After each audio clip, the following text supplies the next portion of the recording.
Hello, and a very warm welcome to all of you who are joining us today for this webinar on cultural heritage and well-being, which is organised as part of ECROM's webinar series. For those of us joining for the first time, you can find out more information regarding upcoming webinars on our website. So today we will be focusing on well-being, what it is, in what ways cultural heritage contributes to it, and how looking at what we do through a well-being lens might help us to rethink the ways in which we care for and use heritage. Before I begin, I would like to just start with a short explanation for those of you who don't yet know ECROM.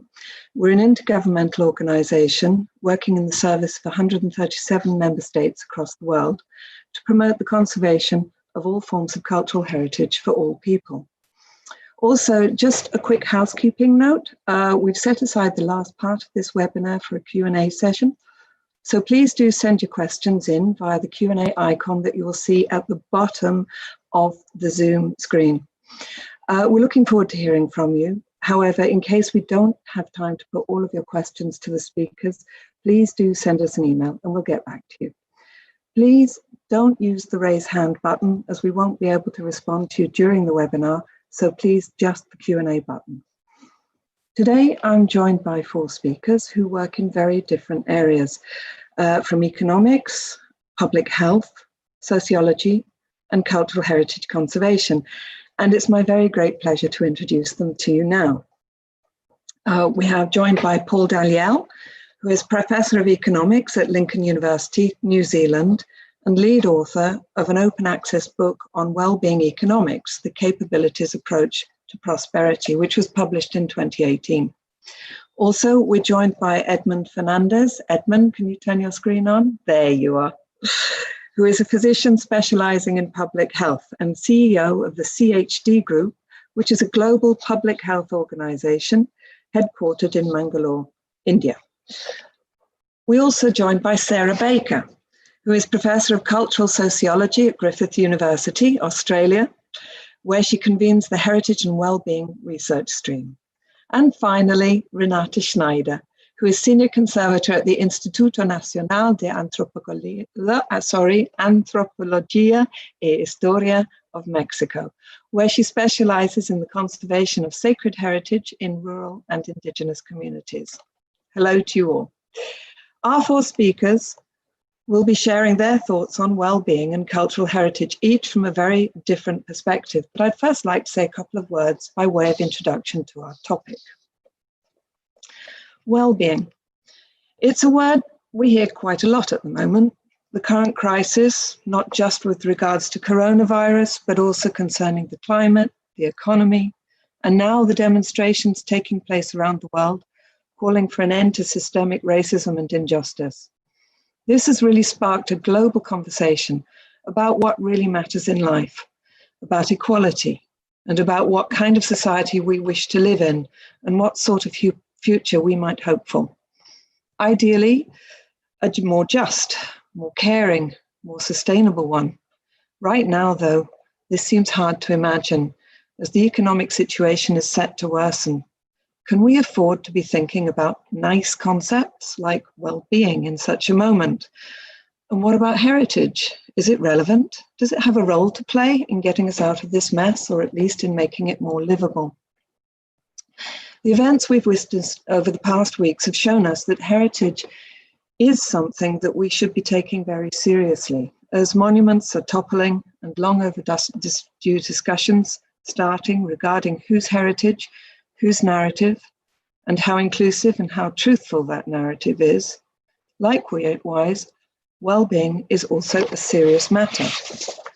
So I would first start by asking, I'm just going to bring it up, this question. What does well-being actually mean? And why should we be taking it seriously?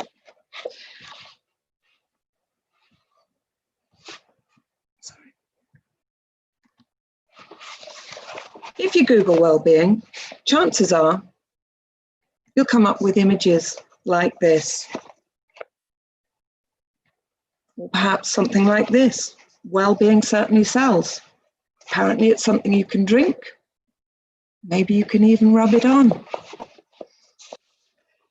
More seriously though, it seems to be something to do with connecting with each other, with other people, being social, being healthy, also our mental health. Well-being is in fact a wide-ranging concept that encompasses the many diverse factors that contribute to living a healthy and happy and sustainable life. It covers everything from, whoops, I'm trying to get myself out of the way there. It covers everything from the basic requirements for survival to living lives of value in which people can reach their full potential. There's a tendency to consider well-being as a luxury, something to consider after the essentials of supporting human life are in place. I argue it is not. It's worth noting that well-being is mentioned within the national constitutions of no fewer than 114 countries, shown here. I think you can see from this that the notion of delivering well-being is certainly not exclusive to Western countries or those with developing economies. Put simply, well-being is not a luxury for the rich. It's also cited in quite a number of international conventions, starting with the Universal Declaration of Human Rights. Well-being is at the same time about the individual and the collective. It's about how we as individuals feel about our lives, our satisfaction, happiness even. And it's about our collective well-being in terms of our human society. I think we've been reminded very much at the moment that we're social animals. We need each other for our well-being. And right now, we're painfully aware how enforced distance from each other is having a profound effect on us, and we're missing each other. In this time of crisis, we're being forced to confront what we think of as progress. Many of us are coming to the realization that the current models for development are not equitable and not sustainable. For a long time, major thinkers and economists have been arguing that we need a different one based on well-being rather than GDP. And it may be that these ideas are gaining greater traction with governments, as we will hear from one of our speakers shortly. If well-being is for everybody, it should also be intergenerational. Well-being and a sustainable development are like two faces of the same coin. You can't have well-being without sustainable development. And similarly, well-being is the end goal of sustainable development. Living a life of value is intrinsically connected to our sense of self, as individuals, as communities, as a society, and thus in turn is strongly connected to our culture and heritage. If heritage in all its diversity, and here I'm not just talking about monuments and museums, I'm talking about heritage in its widest sense, has a role to play, and then really I think we should be asking ourselves, if that's the case, what must we be doing so that it can do more? This requires us to think closely about heritage, what it is, why it's important, to whom, and how it can promote equity and well-being. And I think it's interesting that in this moment, when we are reappraising the value of caring in society, perhaps too, we should also be reappraising the value of caring for heritage. Now, I'd like to bring in our four panelists so that they can each give you their thoughts on well-being from the perspective of the area in which they work. So first, I'd like to turn to Paul. Paul, if you can, there you are, thank you. Paul, you're an economist who's written a book about well-being and economics, and I think you're best placed to give us more of an insight into what exactly we mean by well-being, and so I'm hoping you can tell us from an economic perspective, what is well-being and where does culture fit in, and why should governments be taking it more seriously, even now? Thank you very much, Alison. And I'm delighted to be part of the webinar. There's a lot of talk, as Alison has just explained, about well-being and the role that it plays in economic policy. beginning with that famous report by Joseph Stiglitz, Amartya Sen, and Jean-Paul Fatouzzi about why GDP is not sufficient and we need to go beyond GDP to think about wider measures of well-being. And countries like my own, New Zealand, have now begun to implement well-being policies into their core economic policies. My presentation will focus on these 5 elements. I'm going to look briefly at what is well-being. I'm going to look briefly at what private and public sectors actors can do to create and sustain well-being. I'm going to look at the way capitals, the wealth of a country, provides services that people draw on to sustain their well-being. I'll give a couple of examples where New Zealand is trying to implement well-being into its core economic policy. And then I'll finish with a simple diagram that brings those elements together with a further page of reading for those who look at these PowerPoints afterwards.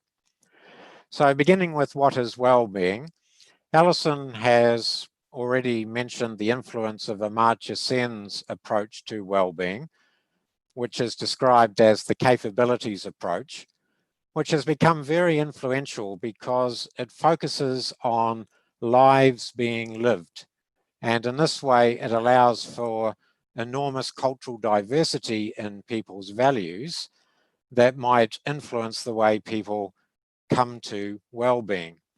So this is a very famous quotation from his 1990 book, Development as Freedom, in which he explained that the basic building block of authentic development is expanding the freedoms of people, paying particular attention to the expansion of the capabilities of persons to lead the kinds of lives they value and have reason to value. I've just heard that the PowerPoint is off, so let me escape from that and try again. And is that sharing the screen?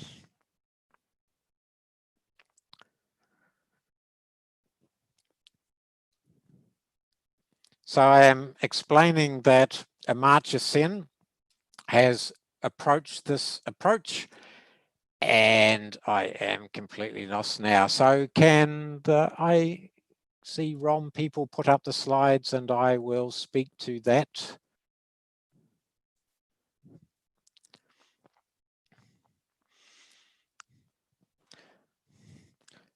So let me speak in person and let's see what happens in the background. So there are many examples where countries have produced frameworks for consulting with their citizens to measure well-being. So the Germans have come up with a well-being framework in which they identify 12 important areas that define well-being, living well in Germany. So they include examples like health, like education, like a strong economy, like global citizenship, like a good balance between rural towns and communities and urban towns and communities.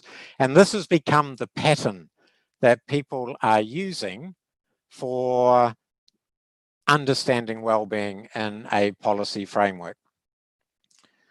Another good example is the OECD. So the OECD has created a framework of 11 well-being dimensions, which produces an overview of statistical indicators explaining how people value and monitor well-being in a policy framework. If we turn now to slide 9, slide 9 goes beyond the question, what is well-being, and asks the question of who is producing the well-being. So well-being is not delivered on a plate. Well-being is created by people taking actions. So next slide and then just click the buttons as we go through. Wellbeing starts with persons. Persons making choices. Persons form households and families. The households and families become the basis for wider institutions of civil society. The civil society is the place where the market economy has local expression, and this is an essential part of wellbeing. This is the private sector moving now into the public sector. Local government supports wellbeing, the nation state supports wellbeing, and the global institutions coming together to promote the common good, including institutions like ICROM, are contributing to the ability of people to create private-public partnerships for wellbeing. So to the next slide, underpinning the actions of people to promote well-being are the wealth of a country. So the OECD, for example, on the next slide, has a framework in which there are 4 well-beings, 4 capital stocks contributing to well-being. So we have human capital, education and health. We have social capital, the institutions and the norms that people use to communicate with each other. We have natural capital, the environment, and we have economic capital, the physical infrastructure and the like. In my own work, I have thought of 3 other types of capital, and these are on the next slide. The first one is going backwards, is diplomatic capital at the end of that bar at the bottom of the slide. So diplomatic capital are the institutions we create to promote collaboration on a global scale, like ICROM. We have knowledge capital as another one. This is referring to the new knowledge that we create and use to sustain well-being through science, through research, through community engagement. And then cultural capital. Cultural capital is the major focus of ICROM. It provides people with services that they use to sustain well-being, passing on cultural heritage, for example, within households. So click, click, click, click to the next slide. A couple of examples from New Zealand. Click, click, click. New Zealand has introduced a well-being budget. We're the first country to incorporate well-being policy into our core economic policy, and it draws heavily on that aspect taken by Amartya Sen around people leading lives that they have reason to value. It is underpinned by a living standards framework, drawing on the OECD model, and the key thing from the New Zealand approach is that we have incorporated cultural identity into our measures of current well-being. And this is something that I think is leading the world, this recognition that cultural identity is essential to well-being. And there is ongoing work going at the moment. So if we bring all of these elements together and shift now to slide 21, there is a simple diagram that brings these things together. Keep going, slide 21. Thank you for your patience. Slide 21 is 3 elements to it, and just leave it like that, I think, is fine, because it gives you the idea. At the top of the diagram is the personal and community well-being that we monitor by looking at different indicators gathered into statistical domains of well-being. Things like cultural identity, like health, like housing, like time use. In the middle of the diagram, we recognize the different ways that humans take actions to develop their own well-being. And at the bottom of the diagram, we recognise the importance of reinvesting in capital stocks so that we are able to sustain well-being into the future. Most important amongst those is cultural heritage. If we do not invest in our own cultural heritage, we are unable to create the services provided from our culture to the whole community that people can use to sustain well-being. Thank you so much for your attention, and I'll conclude now and invite you to listen to the second member of the panel.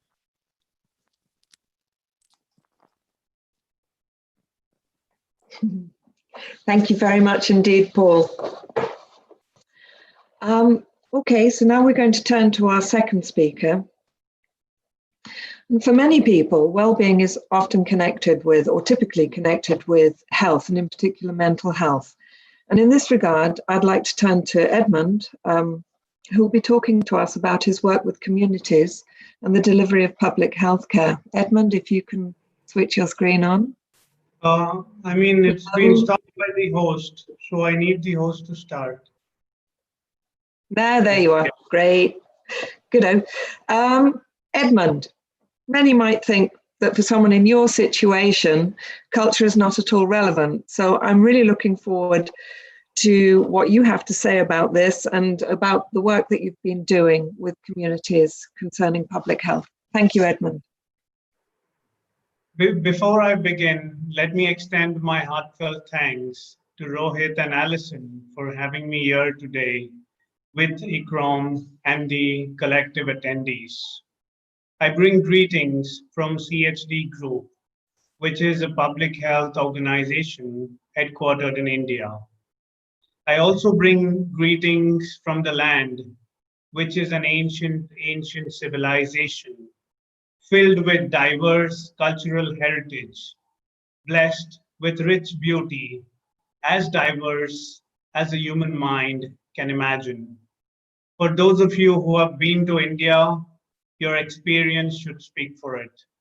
For those of you who have not, we are here to host you. Before I begin, I would like to invoke a special quotation which we usually remember and practice in medicine. Whenever a patient comes to our corridors, to the clinic, every patient provides us with two questions. What can you do for him or her? And the second question is, what can you learn from him or her? While the first question, what can you do for him, is based more on curative and preventive goals of medicine, the second question, what can you learn from the patient, is built around social, cultural, racial, commercial determinants of healthcare. This is where culture and heritage converges to influence and amplify the notion of public healthcare. Having said this, I would like to walk you all through 4 different case studies which we have come across, which we implement as an organization, working with governments, with United Nations agencies, and with corporates under the social responsibility and sustainable interpretations. So let me start with the case study of open defecation. So India is a diverse land, a land where you can see multiple riches, and a land which also exposes you to elements of poverty. But what I'm going to tell you about open defecation has no connection with either of it. So this is about a community which engaged in open defecation across the banks of the seashore.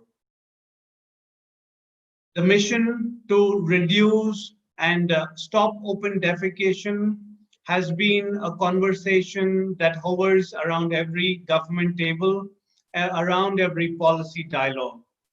But this has been a community which has been defecating in the open across the banks of the seashore for years and years, centuries and centuries now.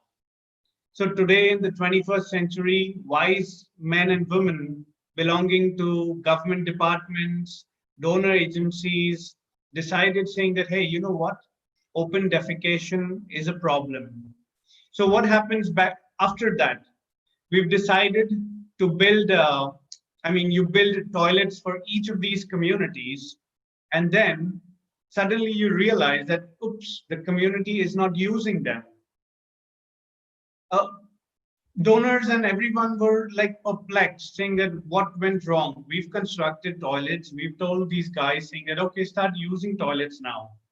But what we didn't realize is we didn't go back into the cultural dimensions of what made them who they were. So after probing further into the behavioral aspect of it, we realized that the communities had this mindset that if we are going to defecate in a newly created toilet, we are going to suffer from claustrophobia. And what makes the nature's call more meaningful for them was that you go to the seashore, the breeze of the seashore, that is how they would address nature's call. So what I'm trying to tell you all here today is, on one hand, you have good intentions. On second hand, you have deeply woven cultural behaviors and attitudes. On the other hand, what you need to propel this further is the need for corrective behavior change of as to why do you really need to use a toilet. So that's one story. Coming to a second story is of a bore well. All of us know what's a bore well.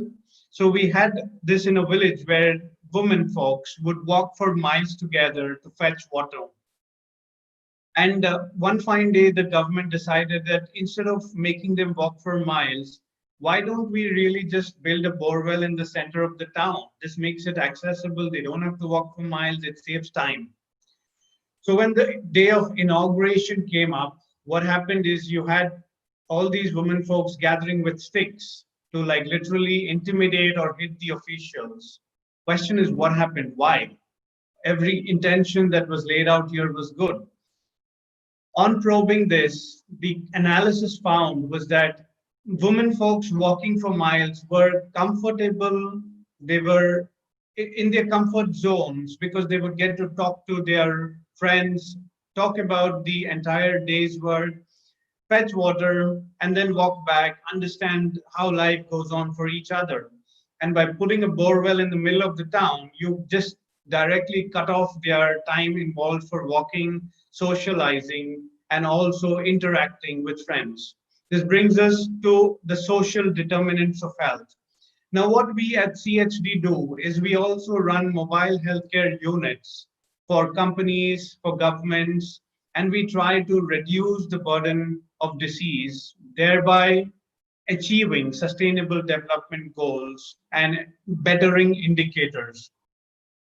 So a health team, which is already formed, goes to X, Y, and Z locations to treat patients, to engage in counseling, and to also engage in preventive care. But it doesn't end there. The model of well-being culture is too deeply woven. So there's no point like treating patients without really removing the factors which make them sick in the first place. So what we then do is we engage in community development, we engage in social development, we engage in economic development, thereby trying to build community and society as a whole. So to all the folks involved here in heritage and well-being, this is a beautiful opportunity to converge, to really understand of how we can shape our own health.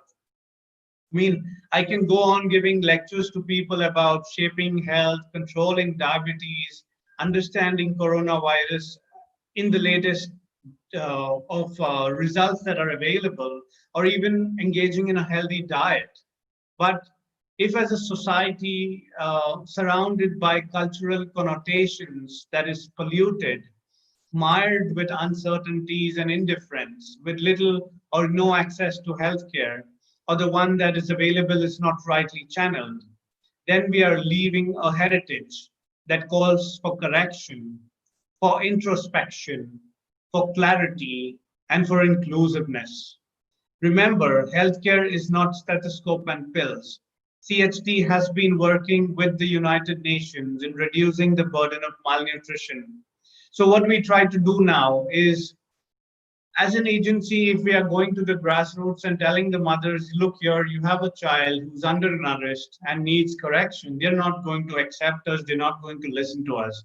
So we are building a newer model around faith-based convergence, where we tell religious leaders from churches, temples, mosques, saying that, hey, you know what, you've spoken about religion, you speak about spirituality.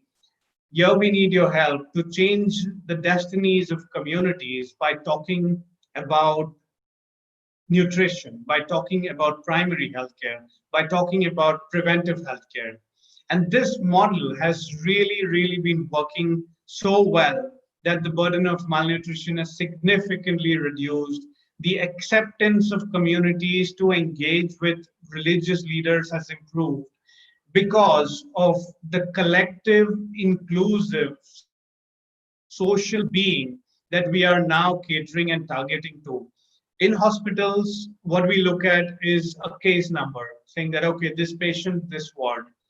But what we all, as well-being people, really need to do is to look at individuals as a human being, as a person, not just physiologically or pathologically, but also politically, socially, economically. With this, I think I would like to conclude. And I mean, you can ask any question you want. You can reach out to me whenever you want. Over to Alison. Thank you very much indeed, Ed.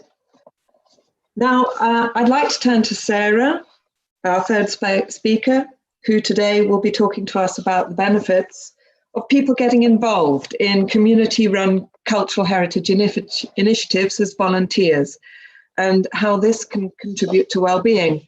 Sarah, if you can switch your screen on, just there you are, sorry. Great. Sarah, I'm keen to hear from you about these community initiatives and how getting directly involved in caring for heritage can be good for people too. Thank you, Sarah. Good to be with you all. If we could go to my slides, please.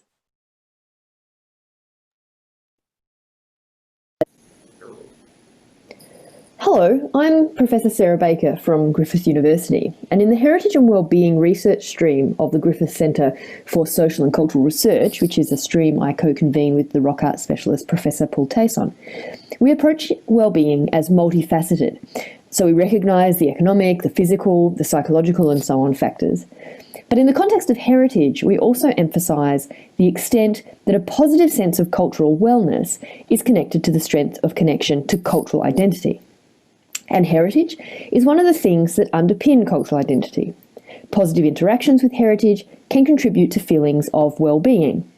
But we also recognise that the experience of heritage is not always positive and can also negatively impact well-being. So today, I want to think about well-being in the context of the community heritage sector, and specifically in relation to community museums, archives and halls of fame that collect, preserve and curate popular music's material past. In the picture here on the slide, we see Helen, the owner-curator of New Zealand's Taranaki Country Music Hall of Fame, country music forming her cultural identity. She's singing Teen Angel and is backed by a wall of country music memorabilia. Helen was one of 125 community heritage practitioners I interviewed from across 23 institutions in 10 countries between 2010 and 2015. And these interviews revealed 4 dimensions of well-being in these places, and I'm going to turn to these now.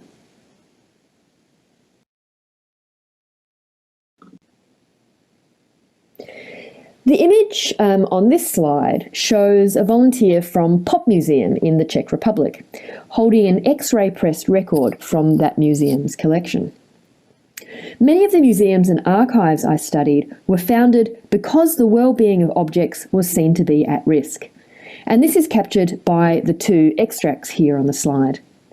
Ray indicates that objects of popular music's material past were in danger of not being appropriately cared for, that its value wouldn't be recognised, and that these objects would become waste and end up on the dump heap. The volunteers in these museums and archives saw it as their mission to create a space where these objects would be recognised as treasure, as the founder of the Icelandic archive put it, and looked after with love, their wellness restored by their being recognised as heritage rather than as ephemera of a throwaway cultural form. The well-being of volunteers is enhanced through the opportunity to ensure the well-being of objects. There is a thrill in the proximity to objects that heritage volunteering enables. Volunteers described a sense of wonderment they felt, being able to engage so closely with materials that have so much meaning to their sense of self, their cultural identity. For a country music fan, for example, volunteering at a country music museum provides an opportunity to deepen one's connection to the genre and to work closely with artefacts that once belonged to artists that they had been fan of for many, many years. In the second interview extract on the slide, though, we can see that well-being can also be reduced when access to the collection is no longer possible. Bart's story here highlights the sense of loss that comes from being separated from the objects and preservation projects that volunteers care deeply about. But as Mel observes in the first extract on the slide, the well-being of volunteers is about more than their connection to the objects and the act of preserving popular music's material culture. It also comes from the social aspects of heritage volunteering, engaging with others who share your cultural identity. Mel talks about Rick and Jim, and they're pictured here sorting through a photograph collection. As the collections manager, Mel is very attentive to the need for accuracy in the archival record, but he also understands the archive as serving an important social therapy function for volunteers, some who may no longer have the capacity to do the sometimes intricate work involved in archiving. With Rick, Mel finds a solution which serves the cultural aim of the institution, but also promotes the personal well-being of Rick. By working closely with another volunteer, Rick can continue the job of archiving despite his serious illness. For Mel, this is about caring for the well-being of collections and volunteers. The third dimension of well-being in these archives and museums is the well-being of the community of interest. There are a few different levels to this. These places were seen to be contributing to the well-being of their respective music cultures into the future. So, for example, looking after the well-being of objects now was viewed as important for the future development of a music genre and that genre's place in the world, providing musicians with opportunities to do research on artists and learn from history, as Warren from the Sarasota Music Archive put it. Volunteers also described how the well-being of members of the community of interest was enhanced when visiting these places, particularly in the context of family history research. And we have an example of this in the second extract on the slide. Visitors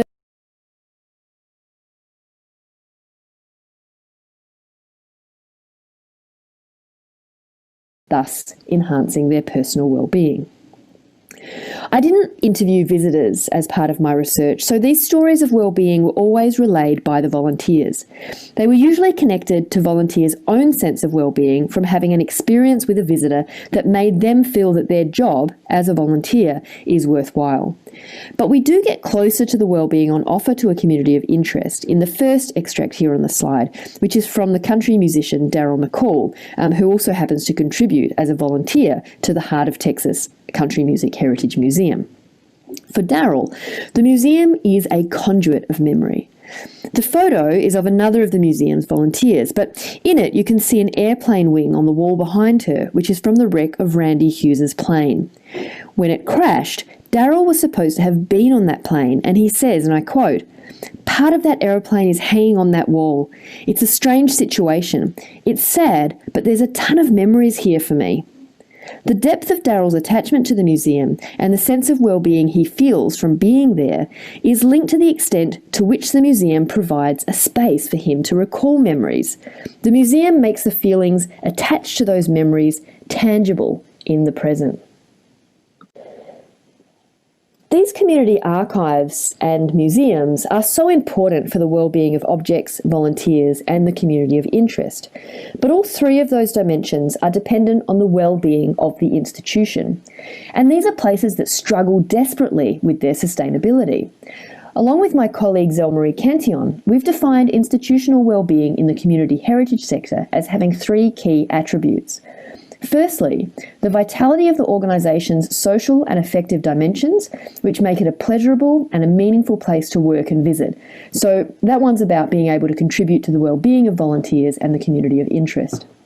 Secondly, the effectiveness of the organisation's cultural aims, which is reflected in the capacity to collect, preserve, curate, document and/or display history to a high standard. So that one's connected to the well-being of objects and also the future well-being of a community of interest. And finally, the sustainability of the organisation's activities in the short, medium or long term, which encompasses matters of funding and succession planning, for example. And these are obviously at the heart of the well-being of the institution in terms of its viability into the future. So these three attributes are interconnected and mutually informing, but also clearly are intimately intertwined with the other dimensions of well-being. The community heritage sector can make significant contributions to meaningful ageing with the engagement of retired volunteers. They also provide meaningful opportunities for unemployed people and are interesting learning spaces as well for people who are studying heritage and conservation qualifications. But governments need to offer more robust funding opportunities for these places. Not just funding for short-term preservation projects, but funding that can go towards the payments of rent, electricity, water, the financial pressure points that will make or break these institutions. It's time for these places to be better recognised, not just in heritage policies, but in all kinds of cultural policies and social welfare policies. Thanks for listening.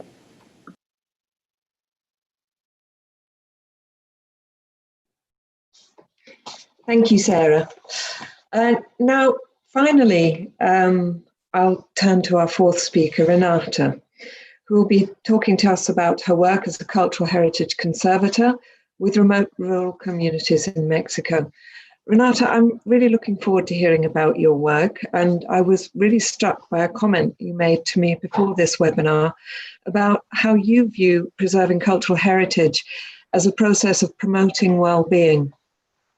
And this is the bit that I really enjoyed, was that if we see it in these terms, we can guide our work in a better and perhaps even more joyful way. So please, Renata, tell us more.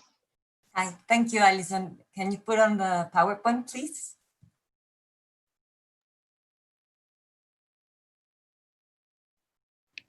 Thank you, Alison. First of all, I've said it before, but I want to say it again. I would like to thank you, Valerie Magar, and all the staff in ICROM for the invitation to participate in this webinar. Today, I would like to talk about what conservation and restoration are for me.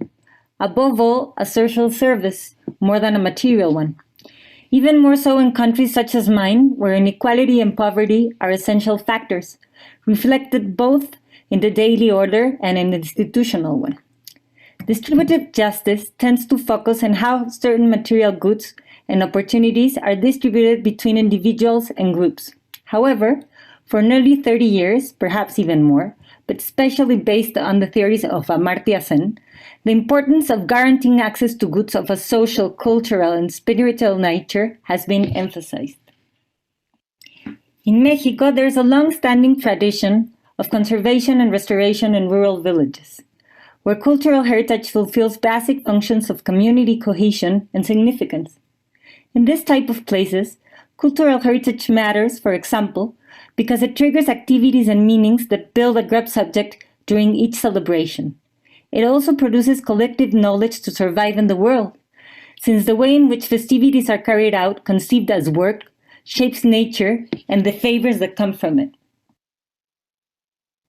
As I said, celebrations and rituals are work, a collective work for the common good. It's not something productive or contrasted with leisure. It's a way of engaging with others. All these activities are rooted in objects and buildings that serve as tools to develop actions which generate community and individual well-being. The conservation of objects and spaces that allow this manifestation is thus essential as a primary asset of distribution and well-being. It does because it ensures permanence of objects that enable the production of culture itself. The objects are seen as assets or goods, and in fact are called cultural goods in Spanish and in the Mexican secondary laws. But it's important to mention that it's the state, which under certain guidelines, who has decided that these things are a cultural heritage of the nation. However, each village or group sees them from a total different perspective. And even though it obviously has anchors in the past, it's not primarily identified with it, or by its artistic qualities, much more or less with conventional Catholicism and a lot of them. In this sense, identifying how group decisions are made in each place is essential, and respecting those chains is even more so. It is the state's obligation to allow diversity of cultures, the growth and continuity of each one of them, without forgetting that many times enabling cultural diversity should not overshadow economic and social justice, even if this is beyond the realm of the conservator. For a conservator that works for the state, which is my case, the test will be knowing how to work on each object in such a way that the intervention helps maintain those senses even when those symbols and activities are changing and not static. Culture is not a thing, and it's not in the items, it's a process. So we will only succeed in some way, sometimes more and sometimes less, when trying to be part of that network of satisfaction and group exchange. Understanding and analyzing at least the mechanism in which objects and buildings are used, if we cannot understand their multiple senses or layers, which is actually impossible, will help us propose more efficient alternatives to preserve them. Obviously, if what matters is the process within the celebration, the object itself could vary or become replaceable. Many times it is, but others, the object or building itself condenses a series of symbols that are difficult to transfer to other objects or buildings. This is a group decision. It's not for the conservator to make. Knowing how to distinguish this is also essential. Another fundamental thing is knowing how to provide necessary tools for preservation and knowing when to step aside. Well, now I'm going to give some examples. I'm going to give 3 examples. The first one is this one that's a school that's San Gregory in a little town of a Pame community called Santa Maria Acapulco. This school represents all the ancestors that we don't remember anymore, but they need an offering, because if not, they're not going to be happy. And it is not that they're going to make you some revenge or something bad to you because you don't remember them, but we care also for the well-being of the ancestors. So people does a collective offering for them, represented in San Gregory. And we treat this skull as if it was another sculpture, and we put it on the inventory and everything, but we had to make some cleaning of ourselves to be able to touch it. Okay. Now I'm going to give 2 examples that show different ranges of the problem I was talking about. The first one is when you do a virtuous intervention, and this is the case also in Santa Maria Acapulco of the temple got struck by lightning and everything was in fire. People tore down the door and got inside and saved everything they could, but this virgin was very, very high, and it's the main virgin. And everybody says that they saw a bird that flew away from the church. And everybody started saying that the bird was refugee in another church nearby. When we did all the conservation and restoration of the place, and we also had to do a lot of reconstruction, when the temple was reconsecrated, people, we weren't able to see it, but people of the town saw this beautiful bird inside again, and the bird was singing. So the Virgin was happy and the temple had a function again. So that will be on behalf of the well-being of all the community. And the other case is just the country. It's I can show this. I'm not able to. I'm not allowed to show the images, but it's a sculpture of Jane the Baptist in another community, a Cora group, and they have this sculpture that's very deteriorated because it's a sculpture from the 18th century. It should have been very nice, very beautiful, but they submerge it in the river every year because if they don't submerge the image, they won't have good crops.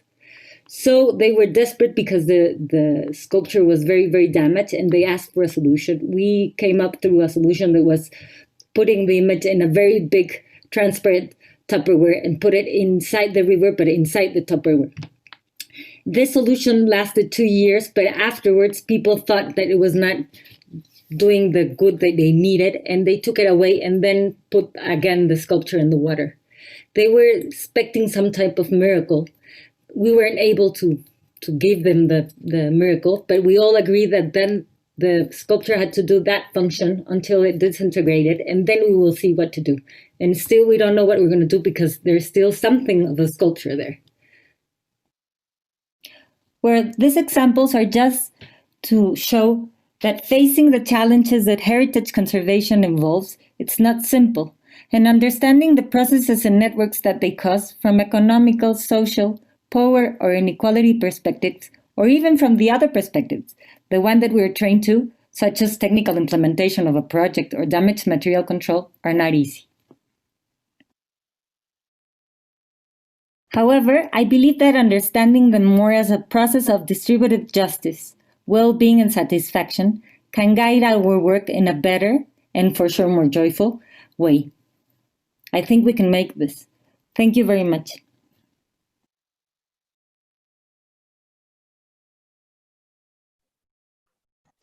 Thank you very much indeed, Renata. And I'd like to thank once again all of our panelists for their really fascinating presentations. And now, while we've been talking, we've had a number of questions coming in. Due to the limited time, it won't be possible to take them all, but I think I'd like to pose just a few to our speakers. So if our speakers could please now turn their cameras on so we can see you.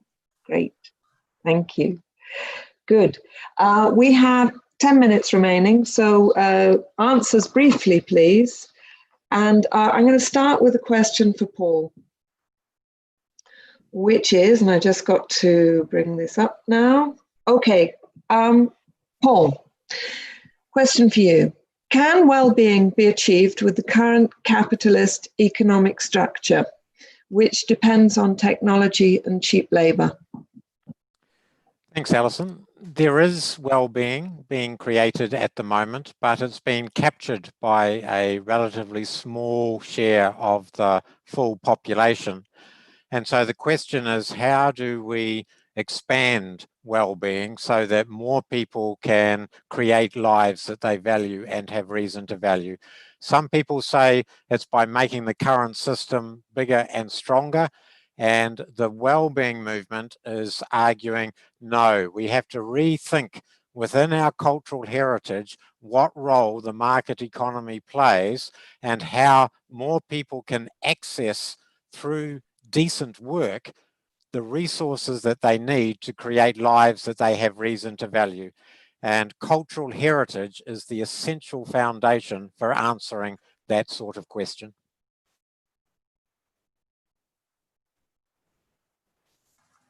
Thank you. Thank you very much for your clear and succinct answer. I think now I'm actually going to turn to Edmund. Ed, to what extent do you see traditional knowledge and cultural traditions helping to improve community health?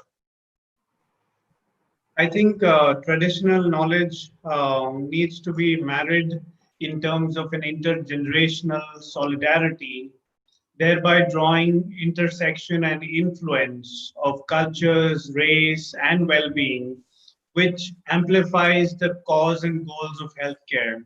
You might be anybody, you might be doing anything under the sun, but if your frame of mind is not physically, mentally, and socially in coherence, the purpose of an existence as a human being would be defeated. So I would like to look at this from a healthcare lens, at the same time from a lens of a social anthropologist who draws inspirations from our surroundings that influence who we are. So what we inherit is often what we transmit as a greater destiny. Thank you very much indeed, Ed. Now, turning to Sarah. Question for you. In what ways do you think community institutions can help mitigate the long-term effects of the COVID crisis? And what needs to be done to support them beyond money? Well, I think money is always only a small part of the challenges that these places face. I mean, I say small part, it's one of the major ones, but it's one of the ones that they've suffered with for such a long time that they manage to run on a shoestring budget. They don't necessarily always get to do the things they want to do or need to do, or sometimes they have to move buildings because they can no longer pay the rent where they are. But money's one part of a much wider issue, and I think people is probably the next major concern. These places need people. They always need more volunteers to be assisting them in the tasks of preserving and collecting and archiving and cataloguing, all of those things that come with heritage management. I think one thing that COVID potentially provides due to the unemployment crisis it's creating is more people with some time where they could engage with these sorts of places, develop new skills for a different post-COVID job market. So I think that's one place where promotion of community heritage sector organisations could be important in this post-COVID world. Thank you very much indeed. Now, finally, Renata, to you. This is an interesting one. And I think that some people watching this might be saying to themselves, why should Conservators be bothering about things like well-being? They should be getting on with fixing heritage. Do you think focusing on well-being as a Conservator actually detracts from our work? Is it really our job to be focusing on well-being? Well, thank you, Alison, and thank you for the question. Well, I think that even when interventions are oriented to crisis and disaster managing, we must not forget that what we're seeking at the last is, and as professionals, as institutions, as volunteers, is the well-being of the use and veneration and appreciation, well, knowledge and joy of what we want to rescue. If we don't do it like that, it doesn't have a sense. I believe that we should be aware that we're only a tiny part of that, and that we contribute only in a small way, because our work covers a very broad spectrum, but that possibility is included as well. And I don't believe that works that only focus in one direction, but well-being is clearly a fundamental direction for us. Thank you very much, Renata. And I must say, I do agree with you. Now, we're getting very, very close to the end of our time here. I've got one question just quickly that maybe Sarah could take. Sarah, if you can, shortly. A question about terminology, I think, really. Is it not the case that the term care already conveys more of the immediate meaning and practical strategies with regards to cultural objects than well-being? Thanks, Alison, and thanks for that question. Care, it was central to all four levels of well-being that I spoke about in my presentation. For the community heritage sector, care of objects, care of other volunteers, care for the institution, care for the broader community of interest. care really is kind of central to what these places are doing. But I think what we saw from the other presentations today is that there is more to the concept of well-being than care. And so I think it's useful to continue thinking through what well-being gives us in terms of cultural heritage. Thank you very much indeed. I think what I'd like to do now is I'd like to ask each of our speakers in one sentence, please, give us the take home with regards to well-being from your perspective. So should we start with Ed? Yeah, sure. So in one line, I think heritage, culture, and well-being should be remembered in integrating it with one word, healthcare. Thank you, Ed. Okay, Paul. Wellbeing comes from effective actions by private individuals, community organisations, and public actions by local and central government, so that in a time of crisis like this, it is essential that governments continue to invest in cultural heritage as a foundation for future wellbeing. Thank you, Paul. So well-being is everybody's responsibility, as well as everybody's right. Okay, Sarah. What's your take home? I think Renata's presentation really drew our attention to the important place of distributive and social justice in thinking about cultural heritage and well-being. And I think I'd add to that cultural justice as being important, that heritage can be used to overcome some cultural injustices in communities. Yes, I completely agree. And now you, Renata. Well, I think that collective and cultural understanding, knowledge, and work and respect seen as essential goods for our work. I will say that. Thank you. Okay, time's up. So I'd like to conclude this webinar, firstly by really thanking all of our speakers who've really kindly given up their time and also got up to be with us at all times of the day and night. So we're very grateful to you and thank you so much. And I'd also like to thank our organising team here at ECROM who've been working hard behind the scenes to bring these webinars to you.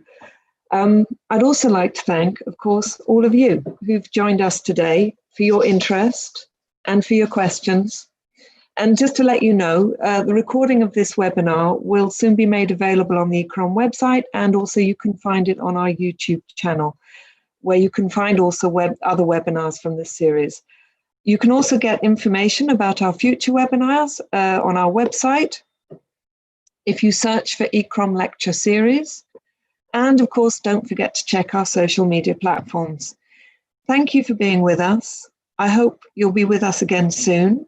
And in the meantime, please take care of yourselves, each other, and heritage. Goodbye.